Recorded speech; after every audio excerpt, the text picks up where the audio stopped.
Hello, my dear students. Today we are going to discuss how to read the textbook of the NCERT for class 10, Democratic Politics, Part 2.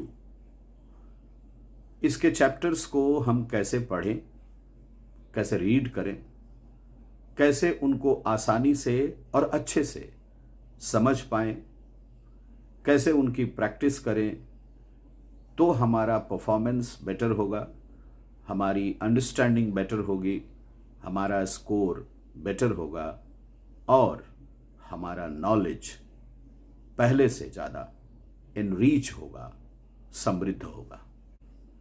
तो शुरू करते हैं। Democratic politics part 2 की text book को सही ढंग से प्रभावकारी तरीके से पढ़ने का क्या तरीका हो सकता है। अगर आप इस टेक्स्ट बुक के चैप्टर्स को सही तरीके से पढ़ते हैं, सही तरीके से अपने नोट्स बनाते चलते हैं, तो आपका इमेजिनेटिव पावर निश्चित रूप से एनरीच होगा। आपके अंदर क्वेश्चंस को सॉल्व करने का तरीका निश्चित रूप से पहले से बेटर होगा। आप अच्छे से कल्पना कर सकेंगे, इमेजिन कर सकेंगे कि किसी क्वेश्चन के आंसर में आपको क्या लिखना है, कितना लिखना है और कैसे लिखना है। आपको सही ढंग से स्पेस मिलेगा, सही ढंग से फ्रीडम मिलेगा, सही ढंग से सोचने की आज़ादी मिलेगी और आप निश्चित रूप से बेटर आंसर कर पाएंगे, लिख पाएंगे। तो स्पेस, टाइम एंड फ्रीडम, ये तीन चीजें आपको जितनी बेटर मिलेंगी, आप जितना बेटर उनका यूज कर पाएंगे, उतना ही बेटर आपका परफॉर्मेंस भी होगा, क्योंकि उतनी ही बेटर आपकी लर्निंग और अंडरस्टैंडिंग भी होगी। आपका नॉलेज दिन ब दिन लगातार एनरीच होता जाएगा। आपको किसी भी चीज को गिवन सर्कमस्टांसेस में इंप्लीमेंट करने की जो क्षमता है, जो एबिलिटी है, वो दिन पर दिन एनरीच होती जाएगी, बढ़ती जाएगी, समृद्ध होती जाएगी। किसी भी चैप्टर को पढ़ने के बाद आप कैसे अपनी बात को रखना है, ये सीख पाएंगे बेटर तरीके से। आपका पार्टिसिपेशन खास करके क्लासरूम में बहुत ही एक्टिव होना चाहिए। अगर आपको किसी क्वेश्चन का आंसर पूछा जाता है क्लासरूम में, तो आप वो आंसर बेटर से बेटर तरीके से देने की कोशिश कीजिए। इससे आपको भी लाभ होगा, आपके साथ जो लोग पढ़ रहे हैं, सीख रहे हैं, उनको भी लाभ होगा। इससे आप जान पाएंगे कि आपने कितना नॉलेज परसीव किया, कितने लेवल तक परसीव किया और कितनी एबिलिटी के साथ अपने नॉलेज को डिलीवर किया। बाकी लोग भी ऐसा करेंगे, बाकी स्टूडेंट्स भी ऐसा करेंगे और उनको देखने के बाद, सुनने के बाद, जानने के बाद आप खुद को उनसे कंपेयर भी कर पाएंगे। याद रखना है, कंपैरिजन तो हमेशा खुद से करना है, किसी और से नहीं। अगर आप खुद से कंपेयर करते हैं तो आप ऐसा कर पाएंगे कि आपका आने वाला परफॉर्मेंस आपके अभी के परफॉर्मेंस से अच्छा होगा। आपके पढ़ने के टाइम टेबल में फ्लेक्सिबिलिटी होनी चाहिए और इसी फ्लेक्सिबिलिटी इन टाइम टेबल को हम लोग स्टडी प्लान बोलते हैं। इसके बारे में मैंने एक छोटा सा लेक्चर वीडियो आप लोगों के सामने रखा था, स्टडी प्लान कैसे बनाएं, तो उसको आप देख लेंगे।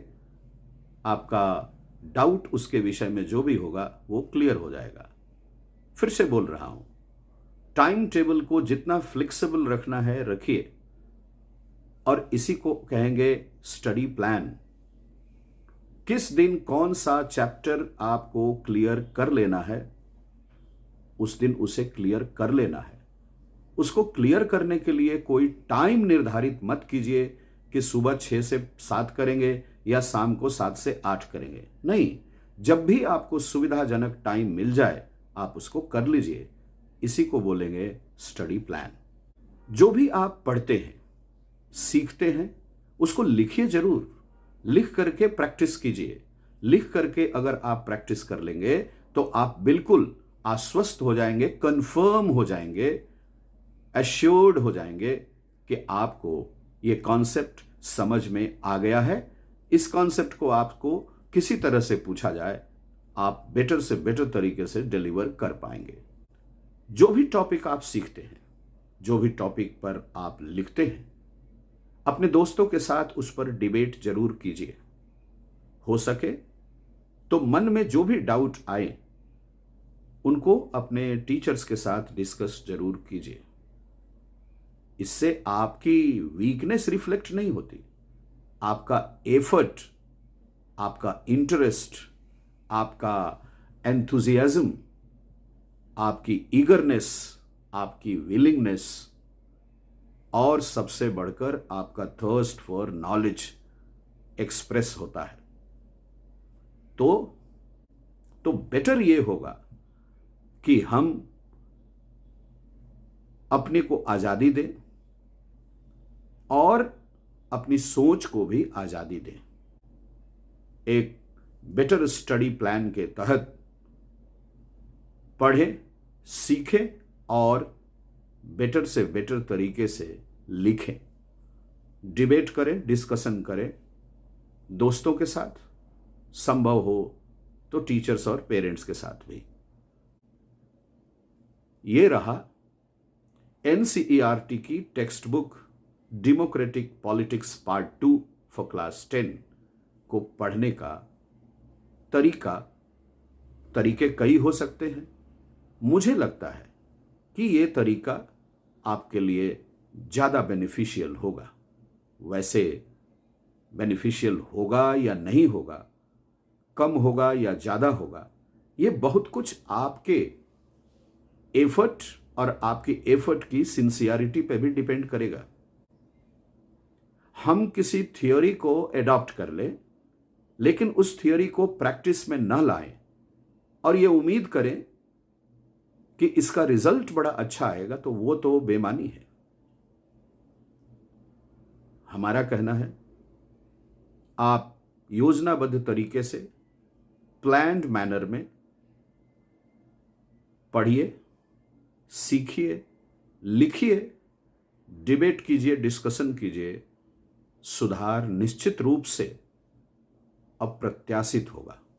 आपने जितना उम्मीद किया होगा उससे ज़्यादा आपके अंदर इंप्रूवमेंट आएगा।